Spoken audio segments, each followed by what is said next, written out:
वर्तमान ration card रे आपण मानकु टंका मिलवा पाई जाउची राशन पाई सरकार तरफ बड़ घोषणा जारी करा जाइची राशन कार्ड हिताधिकारी मानक पाई जदि आपण पाखरे गोटे राशन कार्ड रही ताहले एही भिडियोटी आपण मानक पाई बहुत गुरुत्वपूर्ण अटे।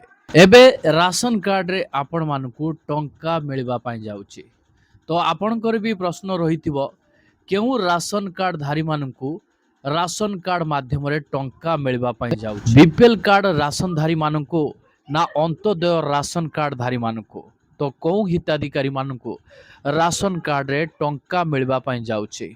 तो राशन कार्ड हिताधिकारी माने केउ कार्य कले सेमानकु राशन कार्ड माध्यम रे सरकार तरफ टंका मिलिबो। सरकार तरफ राशन कार्ड रे केउ नुआ व्यवस्था लागू करागला जहाँकि प्रत्येक राशन कार्ड धारी माने जानिबा निहाती जरूरी। देखंतु जहाँ खबर रे प्रकाशित होईची देश रे लागू हेबाकु जाउची digital currency ration card wallet रे टंका पठेबे सरकार क्यूआर कोड स्कान करी राशन आनिबे हिताधिकारी। राशन कार्ड रे नुआ लाभ हिताधिकारी मानकु मिलिबाकु नेई एबे सोशल मीडिया रे जोरदार चालुथुवा बेले सरकार एहाकु नेई नूतन अपडेट जारी करिसंती। हाँ आज्ञा राशन कार्ड धारी माने नुआ लाभ पाइबा पाई जाउसंती। नुआ व्यवस्था सरकार तरफ राशन कार्ड धारी मानक पाई करा जाइछि।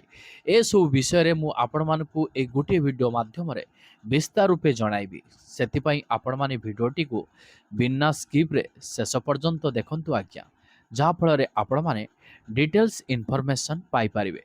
भिडियोटी को आरंभ करने पूर्व आपण समस्त को कही रखी प्रथम करी जदि चैनल रे आपण माने भिडियोटी देखुता एपर्यंत चैनल को सब्सक्राइब करी नाहंती ताहले आपण माने चैनल को सब्सक्राइब करी दियंतु वीडियो को गोटे गोटे लाइक कर दियंतु। देरी न करी फटाफट खबर उपरे आसंतु नजर पकेबा। आपणकर मोबाइल स्क्रीन उपरे जो खबरटी रही आपण मानकर दृष्टि आकर्षण करिया पई चाहिबी। देश रे लागू हेबाकु जाउची digital currency ration card wallet रे टंका पठेबे सरकार क्यूआर कोड स्कान करी राशन आनिबे हिताधिकारी। तो देखंतु राशन कार्ड वॉलेट रे सरकार टंका पठेबा पई जाउछंती क्यूआर कोड स्कान करी आपण माने राशन आनिबा पई जाउछंती। हाँ आज्ञा राशन कार्ड रे हिताधिकारी मानकु नुआ लाभ मिलवा पई जाउची। देश रे डिजिटल कारबार को नूतन उच्चता रे पहुंचेबा पई सरकार एक बड़ पदक्षेप आरंभ करिसंती। एवं सरकार राशन दुकान रो सेंट्रल बैंक डिजिटल करेंसी अर्थात सीबीडीसी व्यवहार करी शस्य किना जाई पारिबो। डिजिटल करेंसी माध्यम रे शस्य विक्रय रो एही परीक्षण प्रथमे चंडीगढ़ रे कार्यकारी हेतिला। आपण समस्ते जानिचंती वर्तमान हेउची डिजिटल दुनिया। एही डिजिटल दुनिया को उच्चतारे पहुंचेबा पाई सरकार एक बड़ पदक्षेप आरंभ करिसंती। एही पदक्षेप माध्यम रे राशन दुकान रो सेंट्रल बैंक डिजिटल करेंसी जोड़ा कि आपण मानकर सीबीडीसी व्यवहार करी शस्य किना जाई पारि। एही डिजिटल करेंसी माध्यम रे शस्य विक्रय रो एही परीक्षण प्रथमे आपण मानकर चंडीगढ़ रे कार्यकारी होइतिला। तो वर्तमान एबे सारा राज्य रे आरंभ हवा पाई जाउची। तो एही नुआ व्यवस्था राशन कार्ड धारी मानक पाई केते लाभदायक हवा पाई जाउची आसंतु संपूर्ण खबर उपरे नजर पकेबा। एही योजनाटी स्वाधीनता दिवस 2026 पूर्वरु आनुष्ठानिक भाव रे आरंभ होइतिला। एही सुविधा आरंभ हेबा सहित प्रधानमंत्री गरीब कल्याण अन्न योजना अर्थात पीएम GKAY अधीन रे खाद्य सब्सिडी एबे डिजिटल टंका रे हिताधिकारी मानकु सीधा सड़क बंटन करा जिवो। देखंतु प्रधानमंत्री गरीब कल्याण अन्न योजना अधीन रे तो सबुठारु बड़ कथा हला खाद्य सब्सिडी एबे डिजिटल टंका रे हिताधिकारी मानकु सीधा सड़क बंटन हवा पाई जाउची। चंडीगढ़ एक नूतन प्रजुक्ति विद्या आधारित राशन बंटन व्यवस्था कार्यकारी करुथिबा प्रथम केंद्र शासित अंचल होइछि। 14 अगस्त रु आरंभ हेबाकु थिबा एही सेवा माध्यम रे चंडीगढ़ रे 55,000 रु अधिक हिताधिकारी डिजिटल करेंसी व्यवहार करी सरकारी राशन दुकान रो ଗହମ ଏବଂ ଚାଉଳ କିଣିପାରିବେ। ଏଥିପାଇଁ ପ୍ରଶାସନ କେନ୍ଦ୍ରଶାସିତ ଅଞ୍ଚଳର 542ଟି ରାସନ ଦୋକାନକୁ ଏହି ଡିଜିଟାଲ ସିଷ୍ଟମ ସହିତ ସଂଯୋଗ କରିଛି। ଦେଖନ୍ତୁ, ଏହି ନୂତନ ବ୍ୟବସ୍ଥା ମାଧ୍ୟମରେ 55,000ରୁ ଅଧିକ ହିତାଧିକାରୀ ଡିଜିଟାଲ କରେନ୍ସି ବ୍ୟବହାର କରି ରାସନ ଦୋକାନରୁ ଗହମ ଚାଉଳ ଏସବୁ କିଣିବେ। ତ ଏଥିପାଇଁ ପ୍ରଶାସନ କେନ୍ଦ୍ରଶାସିତ ଅଞ୍ଚଳର ଯେଉଁଟାକି 542ଟି ରାସନ ଦୋକାନକୁ ଡିଜିଟାଲ ସିଷ୍ଟମ ସହିତ ସଂଯୋଗ କରିଛନ୍ତି। ବହୁତ ବଡ଼ ଖୁସି ଖବର ରହିଛି। ତ ପ୍ରତ୍ୟେକ ରାଜ୍ୟରେ କେବେ ଏହା ଲାଗୁ ହେବା ପାଇଁ ଯାଉଛି ତାହା ଦେଖିବା ବାକି ରହିଛି। ଆହୁରି ମଧ୍ୟ ମେନସନ ରହିଛି, ୱାଲେଟରେ ଟଙ୍କା ଜମା ହେବ, କ୍ୟୁଆର କୋଡ୍ ସ୍କାନ କରିବା ପରେ ରାସନ ଉପଲବ୍ଧ ହେବ।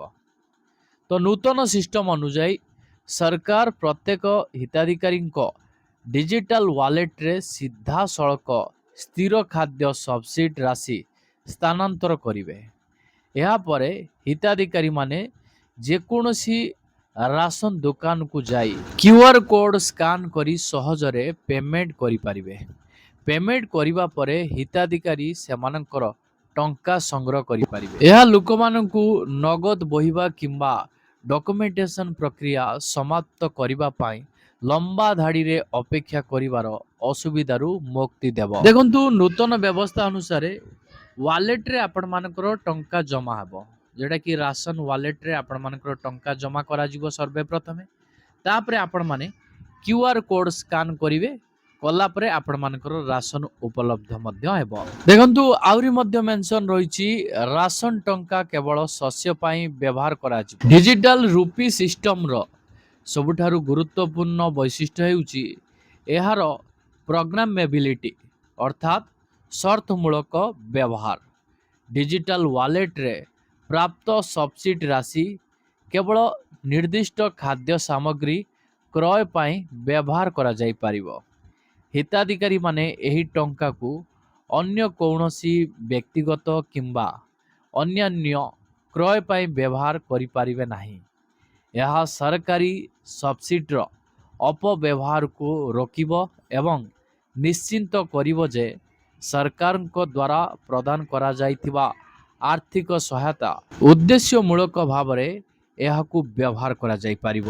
ଆହୁରି ମଧ୍ୟ ମେନସନ ରହିଛି, ବ୍ୟବହାର ନ କଲେ ଟଙ୍କା ଫେରସ୍ତ କରାଯିବ।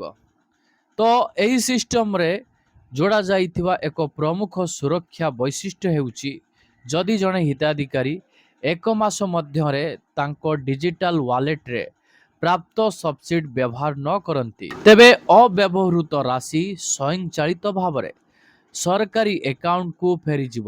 ଏହା ସରକାରଙ୍କ ପାଇଁ ସମ୍ପୂର୍ଣ୍ଣ ପ୍ରକ୍ରିୟାକୁ ପ୍ରକୃତ ସମୟରେ ଟ୍ରାକ୍ କରିବା ଏବଂ ସ୍ୱଚ୍ଛତା ବଜାୟ ରଖିବା ସହଜ କରିବ।